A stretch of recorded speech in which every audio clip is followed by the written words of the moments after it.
ಜಿಲ್ಲೆ ಆಕಾಶದಲ್ಲಿ ಏನಾದ್ರೂ ನೆಕ್ಸ್ಟ್ ಮೀಟಿಂಗ್ ನಮ್ಮ ಡಿಎಸ್ ಅವ್ರಿಗೆ ಇದ್ರ ಬಗ್ಗೆ ಮಾಹಿತಿ ಇದೆಯಾ ಇಲ್ಲ ಸರ್, ಅವರು ಸಸ್ಪೆಂಡ್ ಆಗಿದ್ದಾರೆ, ಸಸ್ಪೆಂಡ್ ಆಗಿ ಪಾಪ ಸ್ಟೇ ತಂದಿದ್ದಾರೆ, ಮತ್ತೆ ಬಂದು ಅವರು ಪಾಪ ಡ್ಯೂಟಿ ಮಾಡ್ಕೊಂಡು ರಿಪೋರ್ಟ್ ಮಾಡ್ಕೊಂಡಿದ್ದಾರೆ, ಅವ್ರಿಗೆ ಗೊತ್ತಿಲ್ವಾ?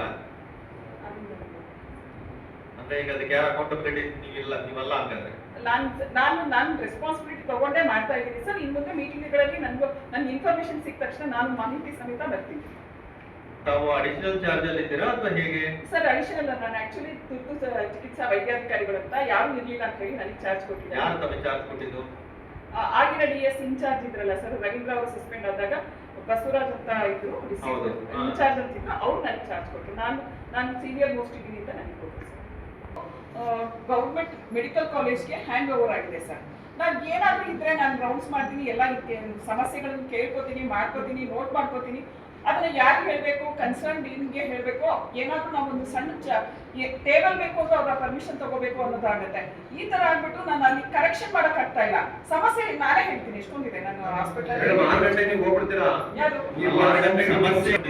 ಮಾಡ್ಕೊಂಡಿದ್ದೀನಿ ಸರ್. ಅದನ್ನ ತಮ್ಮ ಸುಪೀರಿಯರ್ ಗಮನಕ್ಕೆ ತರಬೇಕಲ್ವಾ ಸರ್? ರವೀಂದ್ರ ಬಂದು ಈಗಷ್ಟೇ ಬಂದಿದ್ದಾರೆ. ಹೌದು, ರವೀಂದ್ರ ಅವ್ರು ಇರ್ಲಿಲ್ಲ ಆದ್ರೂ ಕೂಡ ಅವ್ರಿಗಿಂತ ಮುಂಚೆ ಹೇಳಿದ್ದೀನಿ, dean is the incharge of that sir medical college. ಅವ್ರಿಗೆ ಹೆಡ್ ಹೇಳ್ಬೇಕಲ್ಲ, ಹೇಳಿದ್ದೀನಿ. ಅವರು ಒಂದಷ್ಟು ಮಾಡ್ತಿದ್ದಾರೆ, ಒಂದಷ್ಟು ಮಾಡ್ತಾ ಇಲ್ಲ.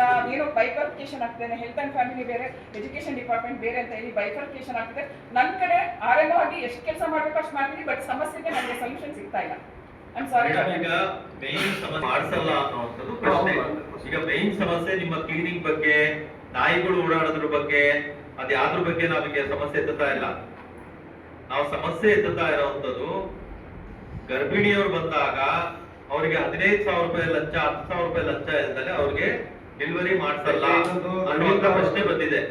ಅದ್ರ ಬಗ್ಗೆ ತಾವು ಆನ್ಸರ್ ಮಾಡಿ ಸರ್. ಇದಕ್ಕೆ ನನಗೂ 8,000 ರಿಂದ 15,000 ತಗೋತಾರೆ ಅಂತ ನನಗೂ ಗೊತ್ತಾಗಿದೆ. ಹೌ ಟು ಸ್ಟಾಪ್ ಅಂತ ಹೇಳಿ ನನಗೂ ಪ್ರಶ್ನೆ ಆಗಿದೆ. ಯಾಕೆಂದ್ರೆ ಯಾರು ಮಾತು ಕೇಳ್ತಾ ಇಲ್ಲ. ಒಂದು ಎರಡನೇದು ರೆಕಾರ್ಡ್ ಮಾಡಿ. ಒಬ್ರು ಸಿಸ್ಟರ್ಗಳು ರೆಕಾರ್ಡ್ ಮಾಡಿ. ನನಗೆ 2 ತಿಂಗಳಾಗಿದೆ. ನನ್ನ ಡಿಪಾರ್ಟ್ಮೆಂಟೇ ಬೇರೆ ಸರ್. ನಾನು ಸೈಕಾಟ್ರಿಸ್ಟ್. ಈಗೆಲ್ಲ ಹಣ ನನಗೆ ನೋಟಿಸಿಗೆ ಬಂದಿದೆ. ನಾನು ಅದೆಲ್ಲ ತಮ್ಮ ಗಮನಕ್ಕಿದೆ.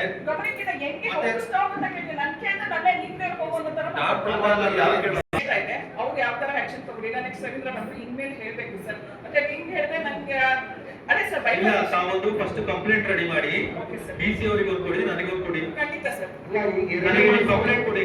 ಖಂಡಿತ ಸರ್. ಯಾವ ಡಾಕ್ಟರ್ಸ್ ಈ ರೀತಿ ಮಾಡ್ತಾ ಇದ್ದಾರೆ ಅನ್ನೋದ ಲೋಕಾಯುಕ್ತ ಕಾಕೋಣ. ಸರಿ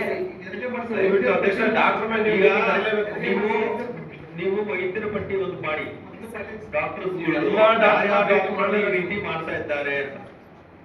ಈಗ ಅದು ಕರೆಕ್ಟ್ ಯಾರು ಮಾತಾರ ಕೇಳ್ತಾರ? ಡೇಸ್ ನೈಟ್ ಡ್ಯೂಟಿ ಇರ್ತಾರ, ಅವ್ರು ಎದ್ರ ಬರ್ತಾರ? ಬರದೇ ಇಲ್ಲ. ಯಾರು ಇರ್ತಾರ ಸಿಸ್ಟರ್ ಹೇಳ್ತಾರೆ, ಆಮೇಲೆ ಸಭೆ ಬರ್ಬೇಕು ಅಂತ ಕರೀರಿ. ಗಿರೀಶ್ ಸರ್ ತಗೊಂಡ್ಬಿಡ್ರಿ, ಹಾಸ್ಪಿಟಲ್ ಅವ್ರು ಬರ್ಲಿ. ಕಟ್ಟಡನ ನೆಲ ಸಮ ಮಾಡಿದ್ದಾರೆ. ಅದಕ್ಕೆ ಪರ್ಮಿಷನ್ ಯಾರು ಕೊಟ್ಟಿದ್ರು ನೆಲ ಸಮ ಮಾಡೋದಕ್ಕೆ?